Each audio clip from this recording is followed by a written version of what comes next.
Saya Triwidya Mustika. Saya Puspa Saresawati Rae. Saya Nabila Khairunisa. Saya Fansya Siti Marsuko. Saya Salma Waisyah Turfah. Yang pertama adalah definisi ilmu. Kata ilmu berasal dari bahasa Arab alima yang berarti pengetahuan. Dalam bahasa Indonesia, dengan istilah sains yang juga berarti pengetahuan. Ilmu adalah pengetahuan. Ilmu mengandung 3 kategori, yaitu hipotesis, teori, dan dalil hukum. Selanjutnya adalah pengetahuan. Secara etimologis, pengetahuan berasal dari kata knowledge. Dalam Encyclopedia of Philosophy, pengetahuan didefinisikan sebagai kepercayaan yang benar. Pengetahuan merupakan hasil proses dari usaha manusia untuk tahu. Pengetahuan yang dimiliki manusia ada 4, yaitu pengetahuan biasa, pengetahuan ilmu, pengetahuan filsafat, dan pengetahuan agama. Selanjutnya adalah perbedaan ilmu dan pengetahuan. Pada Kamus Besar Bahasa Indonesia atau KBBI, ilmu disamakan artinya dengan pengetahuan. Adapun perbedaan antara pengetahuan yang bersifat prailmiah dan pengetahuan yang bersifat ilmiah. Pengetahuan yang bersifat prailmiah ialah pengetahuan yang belum memenuhi syarat-syarat ilmiah pada umumnya.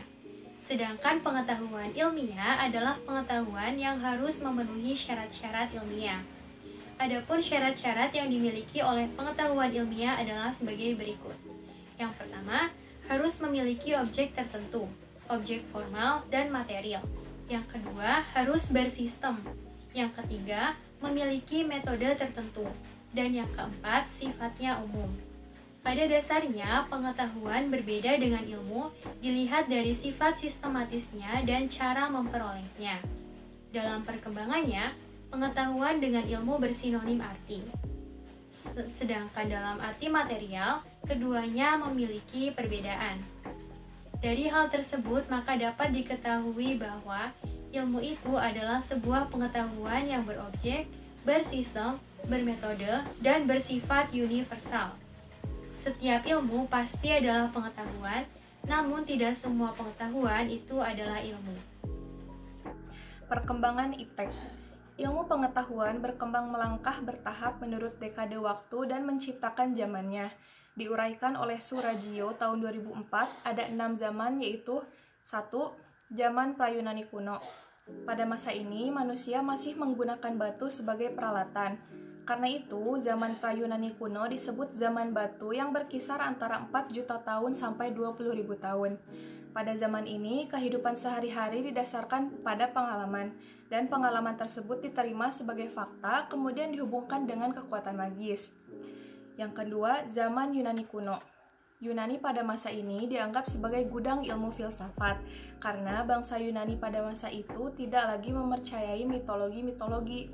Mereka tidak lagi menerima pengalaman begitu saja, tapi menumbuhkan sikap yang senang menyelidiki sesuatu secara kritis. Yang ketiga, zaman abad pertengahan.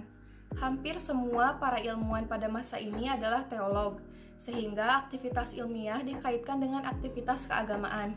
Semboyan yang berlaku pada saat itu adalah Ancilla Theologia atau abdi agama.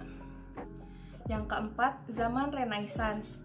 Renaissance adalah zaman peralihan ketika kebudayaan abad pertengahan menjadi kebudayaan modern. Manusia pada zaman ini adalah manusia yang merindukan pemikiran bebas. Ilmu pengetahuan yang berkembang maju yaitu bidang astronomi. Tokoh-tokoh yang terkenal yaitu Roger Bacon, Copernicus, Johannes Kepler, Galileo Galilei. Yang kelima, zaman modern. Zaman modern ditandai dengan berbagai penemuan dalam bidang ilmiah. Perkembangan ilmu pengetahuannya sudah dirintis sejak zaman Renaissance. Tokoh-tokoh pada zaman ini yaitu René Descartes atau bapak filsafat modern dan ahli ilmu pasti. Penemuannya dalam ilmu pasti adalah koordinat 2 garis lurus X dan Y dalam bidang datar. Kemudian ada Isaac Newton dengan teori gravitasi, Charles Darwin dengan teori struggle for life, dan J.J. Thomson dengan temuan elektron. Yang terakhir ada zaman kontemporer. Di samping teori mengenai fisika, teori alam semesta, dan lainnya, zaman kontemporer ditandai dengan penemuan berbagai teknologi canggih. Teknologi komunikasi dan informasi termasuk salah satu bidang yang berkembang dengan pesat. Contohnya penemuan komputer, satelit komunikasi, internet, dan lain-lain. Ilmu pengetahuan mengandung dua aspek, yaitu aspek fenomenal dan aspek struktural. Aspek fenomenal menunjukkan bahwa ilmu pengetahuan mewujud dalam bentuk masyarakat, proses, dan produk. Aspek struktural, menurut Kunto Wibisono tahun 1985, ilmu pengetahuan di dalamnya terdapat unsur-unsur sebagai berikut. Sasaran yang dijadikan objek untuk diketahui atau Gegenstand. Objek sasaran terus-menerus dipertanyakan dengan suatu metode tertentu tanpa mengenal titik henti. Kemudian ada alasan dan motivasi mengapa Gegenstand itu terus-menerus dipertanyakan, dan jawaban-jawaban yang diperoleh kemudian disusun dalam suatu kesatuan sistem. Nah, dengan Renaissance dan Aufklärung ini, mentalitas manusia barat menjadi optimis bahwa segala sesuatu dapat diketahui, diramalkan, dan dikuasai. Iptek sebagai asas pembangunan dan sebagai salah satu bidang pembangunan yang sejajar dengan bidang lainnya penting bagi kehidupan bangsa dan negara kita, terutama dalam menjamin kesinambungan pembangunan nasional. Relasi yang paling ideal antara iptek dan nilai budaya serta agama terletak pada fenomena pertama, keragaman agama dan budaya di Indonesia, di mana keragaman tersebut dapat menjadi kekayaan sekaligus menjadi pemicu terjadinya konflik. Diperlukan sikap impulsif dan toleransi di masyarakat untuk mencegah timbulnya konflik. Fenomena yang kedua, menempatkan pengembangan iptek di luar nilai budaya dan agama. Fenomena ketiga, menempatkan nilai budaya dan agama sebagai mitra dialog lebih memadai dan realistis untuk diterapkan. Adapun nilai-nilai Pancasila sebagai pengembangan ilmu pengetahuan dan teknologi yang terkandung dari setiap sila-sila Pancasila yang berhubungan dengan kesehatan, yaitu sebagai berikut. Sila pertama, ketika kita sedang mengadakan penyuluhan, lalu terdengar suara azan berkumandang, sebaiknya kita berhenti dulu untuk menghargai pemeluk agama Islam yang ingin beribadah. Lanjut, sila kedua, sarana dan prasarana kesehatan yang merata di setiap daerah. Sila ketiga, saling membantu antar daerah, terutama untuk daerah terpencil yang masih kekurangan sarana atau fasilitas kesehatan. Sila yang keempat, kebijakan pemerintah harus bijak dan merakyat dalam membantu rakyat yang kekurangan untuk mendapat sarana kesehatan yang layak dengan mengeluarkan BPJS Kesehatan. Yang terakhir, sila kelima, seluruh masyarakat Indonesia harus mendapatkan kesempatan yang sama untuk menjadi pribadi yang mempunyai akses terhadap semua sektor pembangunan seperti sosial, ekonomi, kesehatan, lingkungan, dan lain sebagainya dengan prinsip kesetaraan dalam penghidupan yang layak. Ada 3 faktor sebagai indikator bahwa ilmu pengetahuan itu bebas nilai menurut Surajio, yaitu 1.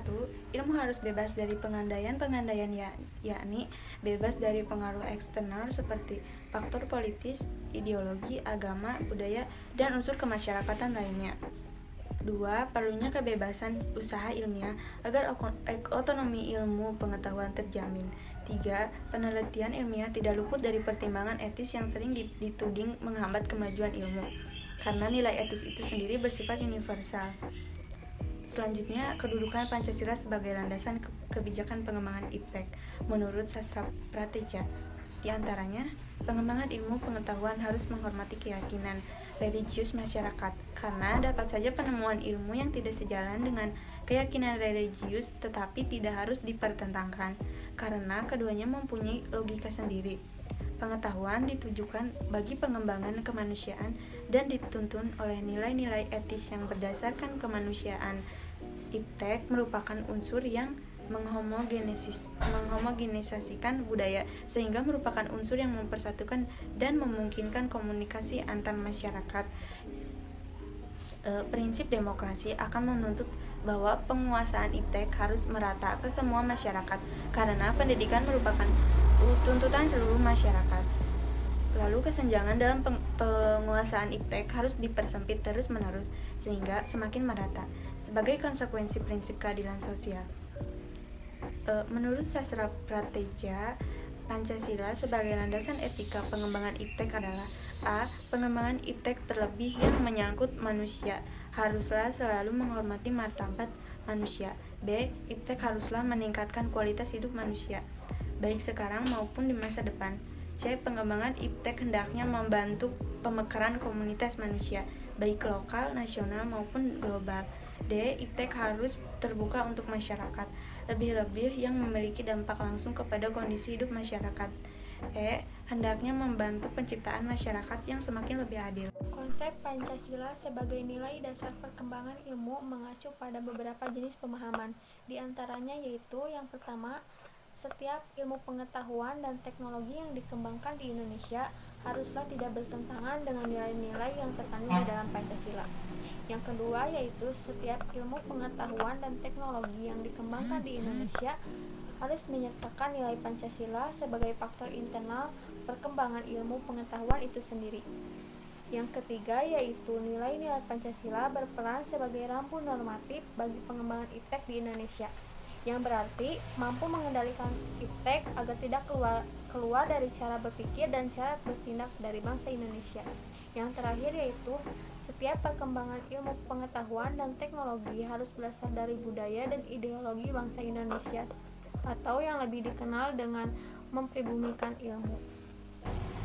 Selanjutnya yang kedua yaitu alasan diperlukannya Pancasila sebagai dasar nilai perkembangan ilmu. Yang pertama, pluralitas nilai yang berkembang dalam kehidupan bangsa Indonesia dewasa ini seiring dengan kemajuan iptek menimbulkan perubahan dalam cara pandang manusia mengenai kehidupan. Yang kedua yaitu dampak negatif yang ditimbulkan kemajuan iptek terhadap lingkungan hidup berada dalam titik nadir yang membahayakan eksistensi hidup manusia di masa yang akan datang. Oleh sebab itu diperlukannya tuntunan moral bagi para ilmuwan dalam perkembangan iptek di Indonesia. Yang ketiga yaitu perkembangan iptek yang didominasi negara-negara barat dan dengan politik ikut mengancam nilai-nilai khas dalam kehidupan bangsa Indonesia seperti gotong royong, solidaritas, musyawarah, dan cita rasa keadilan. Yang keempat yaitu alasan Pancasila dijadikan dasar perkembangan ilmu pengetahuan dan teknologi terbagi menjadi dua. Yang pertama, kerusakan lingkungan yang ditimbulkan oleh adanya iptek mengakibatkan generasi yang akan datang menerima resiko rawan bencana.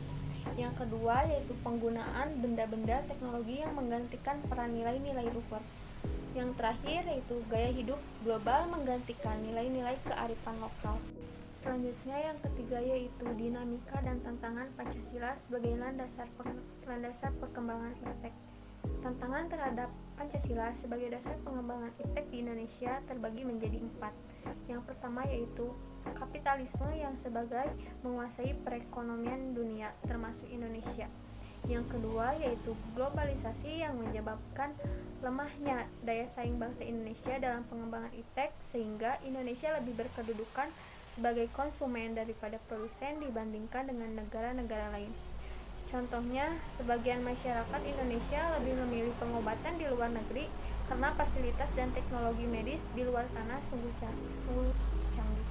Yang ketiga yaitu konsumerisme, menyebabkan Indonesia menjadi pasar bagi produk negara lain yang lebih maju. Yang terakhir yaitu pragmatisme, yang berorientasi pada 3 ciri. Yang pertama, keberhasilan, yang kedua kepuasan, dan yang terakhir hasil, mewarnai perilaku kehidupan sebagian besar masyarakat Indonesia.